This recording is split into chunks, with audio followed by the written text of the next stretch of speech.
All right, everybody, how's your day going so far? I hope you're having a fantastic day out there today. I know I'm doing pretty well today. And for today's video, I want to go ahead and talk about one of my favorite topics, which of course is muscle cars. And these are the cars built from 1964 to 1974, and there are some amazing cars that came out of all three manufacturers, GM, Ford, and Chrysler.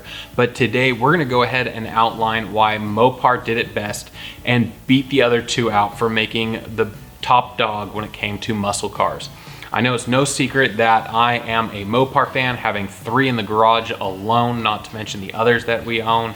And but there are definitely reasons why Mopars are better than the GMs and the Fords. And so let's go ahead and dive into this list of 10 reasons, with number 10 on the list happening to be Hollywood.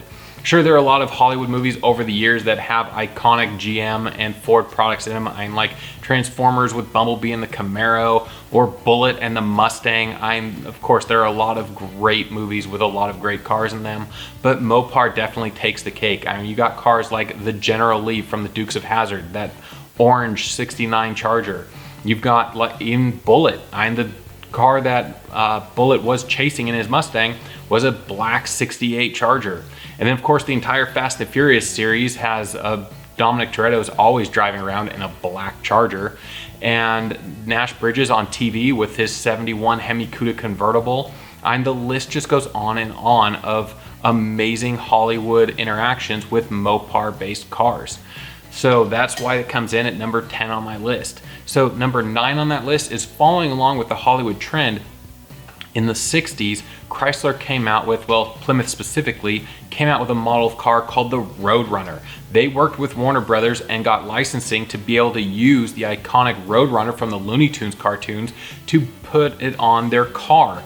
And you've got logos, you've got the horn, made the beep beep sound, and the whole 9 yards, and it was just an amazing collaboration that Plymouth did with Warner Brothers. No other manufacturer has brought a car together like that, and it's just really cool and really unique. And so that's why it comes in number 9 on my list, as to why the Mopars are better, is the dealing that they did with Warner Brothers and getting the Roadrunner coming to fruition. Now, moving along, of course, number 8 on the list are the cool hood options that you could get from Chrysler. All the way from the 60s into the 70s, the entire years they were making muscle cars, there were all sorts of hoods available. And you've got in the 60s, like the '68 Hemi Dart and Hemi Barracudas, you got this massive, like a 4 or 5 inch tall hood scoop. And you've got like your shaker hoods on your Cudas, and your Challengers are just absolutely amazing to look at. The AAR Cudas and the TA Challengers with their fiberglass hoods. And these were lightweight racing style hoods, and they looked really cool as well. And of course your '69 A12 cars with the 446 packs, and they had a factory lift off fiberglass hood. And so it's just another cool thing that Chrysler did over the years, was make lightweight hood options for racing applications, or just ones that look really cool. Now, moving down on the list, going into number 7, are the wild stripe options that you could get. Sure, there were some mundane stripe packages, but your 70 Cudas with the hockey stripes, or the 71 Cudas with the billboard stripes that take up virtually the entire quarter panel and a good chunk of the door. You've got like your AAR Cuda stripes, the strobe stripe that goes the whole length of the car. The TA Challengers had stripes that went almost the whole length of the car.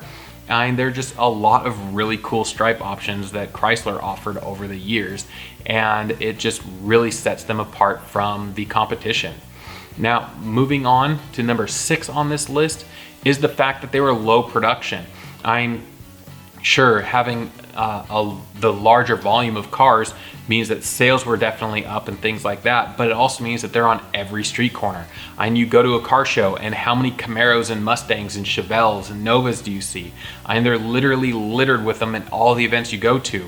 But finding some amazing Mopar muscle cars, now that's a rare sighting, because they were low production. The Chrysler, is no secret, still to this day the smallest of the big 3, and that works out just fine because they put out amazing cars, and something that is going to be rare and unique, and not everybody's going to have one. So being able to see one at an event or driving down the road is a rare opportunity, and it also makes it that much more exciting when you do see one. So moving down to the list, going into the top 5, number 5 on this list are the high impact colors. Sure, you've got your grabber colors from Ford and you've got some other bright colors from GM, but nobody did high impact colors like Chrysler did in the early 70s. And you've got amazing palette of colors that no one else could either ever come close to.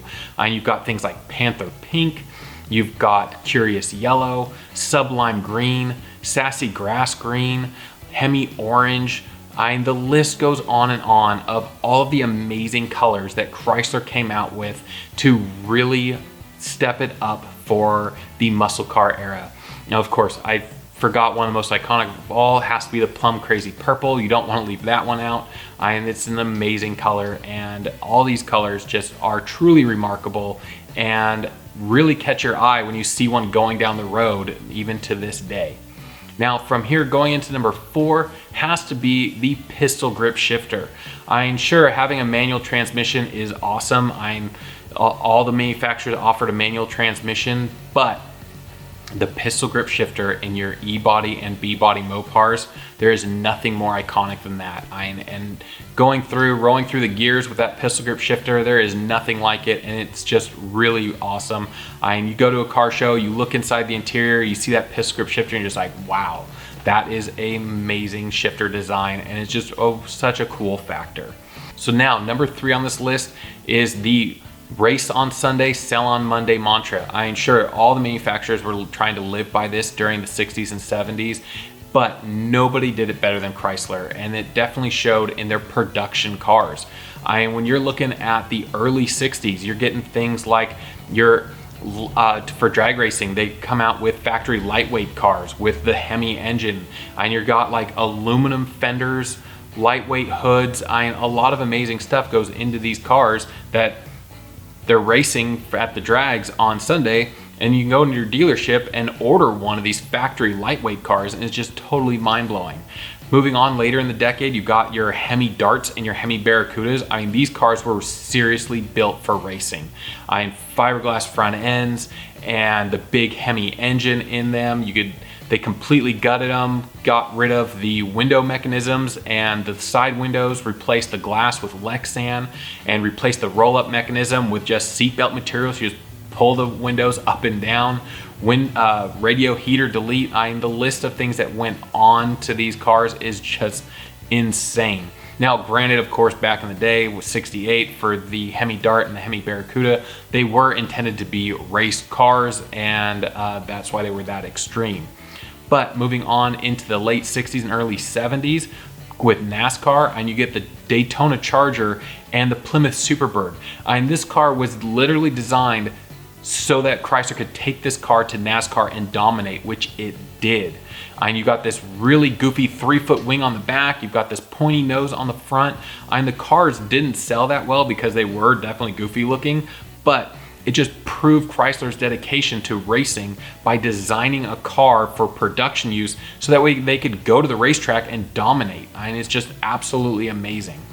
And then of course, NASCAR went and changed the rules after that, and then you didn't have any of these amazing cars being built anymore. After NASCAR, they also tried to get into Trans Am racing. And so doing that, they came out with the TA Challenger and the AAR CUDA. Sure, Ford came out with the Boss 302, and GM had the Z28 Camaro and the Trans Am Firebird. But when you're comparing all these cars, nothing is more incredible to look at, more ostentatious than the TA Challenger and the AAR CUDA with their fiberglass hoods, side exit exhaust, front and rear spoilers, crazy stripes down the side, and for the first time for a muscle car, they offered a staggered tire size with having the rear tire bigger than the front tire.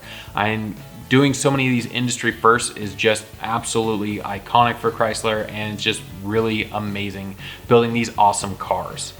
Now, from here going into number 2 is the exterior styling. And we've touched on some of this already in the video with things like the Daytona Charger and the A12 cars and the TAs and AARs. There are amazing cars that Chrysler came out with, and the styling is just unreal. All the years they kept changing and going and pushing the boundaries, and it's just really awesome to see how the cars came out. And of course, for me, the most iconic muscle car of all time from all the manufacturers, the most menacing, aggressive, beautifully designed car has to be the 1971 Plymouth Cuda. With that grille and those side gills on the fenders, that car just is the epitome of muscle cars right there. And it just sums it up. There is nothing else better out there than a 1971 Plymouth Cuda. And then of course, if you go in and add it a Hemi option and a 4-speed, it's just icing on the cake, and it's just absolutely perfection. So this goes into number 1 on our list. We've been around going through 10 all the way through 2, but number 1 on this list has to be the 426 Hemi. Sure, the other manufacturers had things like the 427 side oiler, the Boss 429, your 454. These are some great engines, but when it comes to muscle and you're talking about the top dog for horsepower, nothing beats the 426 Hemi and its hemispherical combustion chamber. And you pop the hood on a Mopar muscle car and you see that Hemi engine, and it's just absolute in awe, because you know that thing's got some serious power. And even to this day, after all these years, having a Hemi just is something to be proud of, and it's absolutely awesome. So awesome that Chrysler brought back the Hemi back in the mid 2000s, and still to this day are producing Hemi engines. All right, and that's my list of top 10 reasons why Mopar did it better than GM or Ford during the muscle car era. Let me know if you agree or disagree in the comment section below. I'm interested in what your thoughts are as well. I hope you found this video entertaining and useful as always. If you did, go ahead and smash that like button. Give me that thumbs up. It helps me out tremendously with that YouTube algorithm. And of course, if you want to be kept up to date with all my future uploads, don't forget to smash that subscribe button down below and ring that notification bell as well. So that way YouTube will keep you up to date of all the videos that I do in the future, because we've got a lot of amazing stuff planned for this year that you're not going to want to miss. And of course, as I've been doing, if you're interested in the vlogging equipment that I use or the detailing products that I use on these cars, I put links in the description below, and clicking on those links helps me out and helps the channel out, and I appreciate all of your support. And on that note, guys, I will see you the next video.